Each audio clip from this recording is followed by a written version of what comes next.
여러분께서 보내주신 자료들을 보니까요.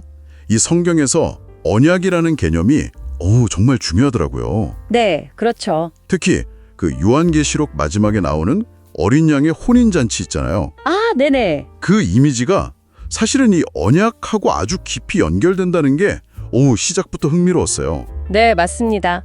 성경에서는 사실 이 결혼하고 언약을 거의 같은 선상에 놓고 이야기할 때가 많아요. 아, 정말요? 네. 그래서 그 혼인잔치 비유가 하나님하고 또 그분의 백성 사이의 관계가 결국에는 이 언약적인 관계라는 걸 보여주는 아주 강력한 상징이죠. 그렇군요. 와. 자, 그럼 이 언약이라는 거 한번 제대로 파고 들어가 볼까요? 좋습니다. 도대체 언약이 뭔가요? 가장 기본적인 의미부터 좀 짚어주시죠. 네. 가장 기본적인 정의는 자료에도 나와 있듯이 두 이상의 인격체 사이의 합의라고 할 수 있어요. 합의요? 네. 이사야 28장 15절 같은 데서도 언약이랑 합의라는 단어를 이렇게 나란히 쓰면서 그걸 뒷받침하고요. 근데 그냥 합의라고 하기에는 성경에 나오는 언약들이 너무 많잖아요. 아담, 노아, 아브라함, 모세, 다윗, 또 새 언약까지. 그렇죠. 많죠. 이걸 다 어떻게 하나로 꿰뚫어 볼 수 있을까요? 그 자료에서는 모네 그린 비유를 들던데 그거 좀 재밌었어요. 아, 네. 그 비유가 참 적절한 것 같아요. 모네 수련 그림처럼 멀리서 봐야 전체 연못이랑 수련이 보이는데 너무 가까이 다가가면 그냥 물감 덩어리만 보이잖아요. 맞아요. 큰 그림을 놓치기 쉽죠. 네. 성경의 언약들도 좀 그런 면이 있어요. 각각의 언약들을 개별적으로만 보면 전체적인 구원의 계획, 그러니까 이 언약을 통한 구원이라는 큰 그림 안에서 얘네들이 어떻게 연결되는지를 놓치기 쉽거든요. 그래서 이제 자료들에서는 이걸 좀 크게 세 가지 틀로 나눠서 이해하려는 시도도 언급하고 있죠.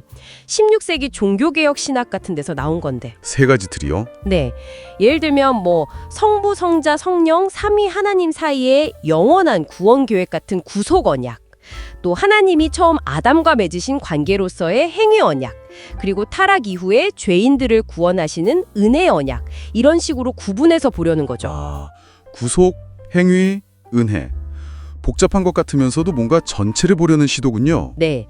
중요한 건 이 모든 개결 언약들이 결국 하나님의 구원 계획이라는 하나의 큰 이야기 안에서 다 연결된다는 점을 이해하는 거예요. 그렇군요. 그럼 그 언약들에서 좀 공통적으로 나타나는 특징 같은 게 있을까요? 네, 아주 중요한 특징들이 몇 가지 반복적으로 나타납니다. 이걸 좀 묶어보면 헌신의 약속이랑 관련된 부분하고 또 관계의 상징들 이렇게 나눠볼 수 있을 것 같아요. 헌신의 약속이요? 네, 예를 들어 맹세가 있어요.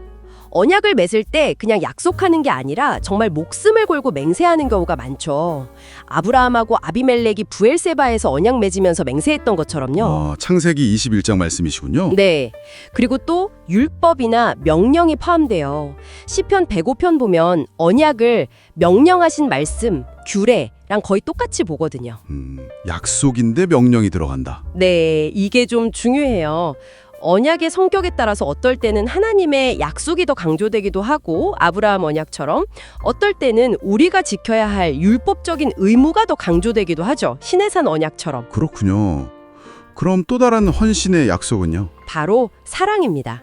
하나님의 그 신실하신 사랑, 헤세드라고 하죠.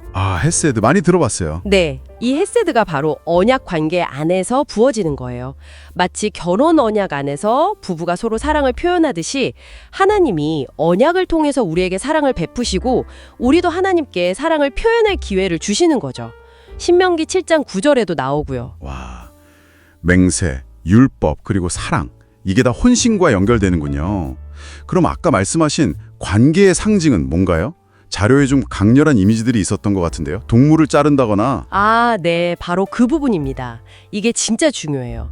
언약을 체결한다는 히브리어 표현이 문자 그대로 자른다, 카라트 베리트는 뜻이거든요. 자른다. 네, 이게 고대 근동에서 언약을 맺을 때 실제로 동물을 잘라서 그 쪼갠 고기 사이를 지나가는 의식에서 유래했어요.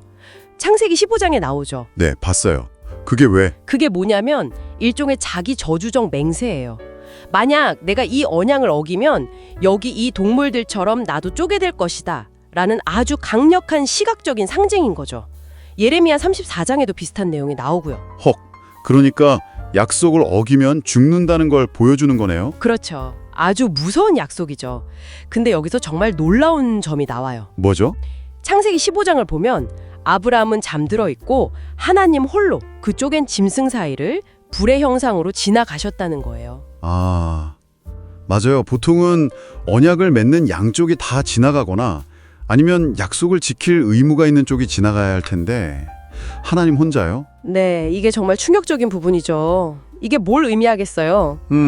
혹시 아브라함이 그러니까 인간족에서 언약을 어길 경우에도 그 저주를 하나님 당신이 대신 받으시겠다는 그런 의미인가요? 바로 그겁니다. 많은 학자들이 그렇게 해석해요. 이게 바로 성경적인 언약이 가진 정말 독특하고 깊은 점이에요. 인간은 실패할 수 있지만 하나님께서는 그 관계를 깨트리지 않으시고 심지어 그 언약 파괴의 책임까지도 자신이 지시겠다는 의지를 보여주시는 거죠. 와, 진짜 이건 그냥 계약이랑은 차원이 다르네요. 그렇죠. 이게 핵심이에요. 그 외에도 언약에는 증인, 야곱과 라반의 돌무더기나 율법책 같은 거, 아니면 언약의 표징, 노아 언약의 무지개나 아브라함 언약의 할례 같은 이런 상징적인 요소들이 또 동반되기도 하고요. 축복과 저주 조항에 따라붙기도 하고요. 출애굽기 20장 10계명 뒤에로 나오죠. 네네. 그럼 이런 언약들이 다 같은 종류는 아닌 거죠? 아까 잠깐 언급하셨지만 네, 그렇지는 않아요.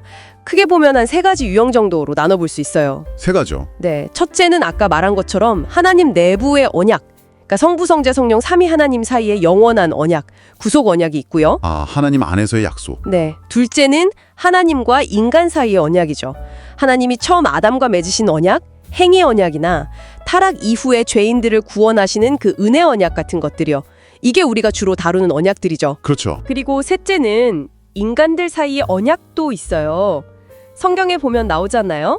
다윗과 요나단 사이의 그런 우정 언약이라든지 아브라함과 아비멜렉처럼 동등한 관계에서 맺는 언약, 또 여호수아랑 기브온 족속처럼 주종 관계의 언약도 있고요.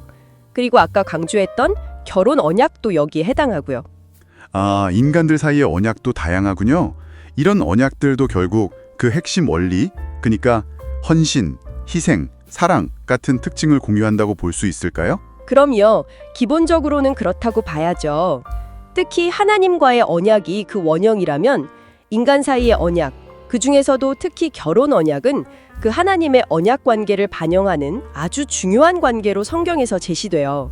말라기서에서 결혼한 아내를 내 언약의 아내라고 부르는 것처럼요. 그렇군요. 네, 결국 이 모든 언약들은 관계를 맺고 또 유지하고 더 깊게 만들어가는 하나님의 방식인 셈이고, 그 모든 이야기의 정점이 바로 처음에 진행자님께서 말씀하셨던 그 어린 양의 혼인잔치라는 이미지로 귀결되는 거죠. 와, 들어보니까 이 언약이라는 게 정말 성경 전체를 꿰뚫는 핵심 키워드가 맞네요. 네, 그렇습니다. 단순히 뭘 주고받는 약속을 넘어서 정말 자기 희생적인 사랑, 그리고 그 신실함으로 관계를 맺으시는 하나님의 이야기 그 자체 같아요. 맞습니다. 하나님께서 우리와 관계 맺으시는 아주 기본적인 방식이고 또 구원의 드라마를 이끌어가는 중요한 무대장치라고 할 수 있겠죠. 네, 오늘 이 이야기를 마무리하면서 이런 질문을 한번 던져보고 싶어요. 만약 하나님께서 이 언약을 자신과의 관계를 위한 기본 틀로 삼으셨고 심지어 그 언약을 깼을 때 저주까지 스스로 짊어지기로 작정하셨다면 여러분의 삶 속에서 맺고 있는 중요한 약속들 있잖아요. 친구와의 우정, 아니면 비즈니스 파트너십, 가족 관계, 혹은 결혼 같은 것들요? 좀 새롭게 다가올 수 있을까요? 한번 잠시 멈춰서 생각해 볼 만한 질문인 것 같습니다.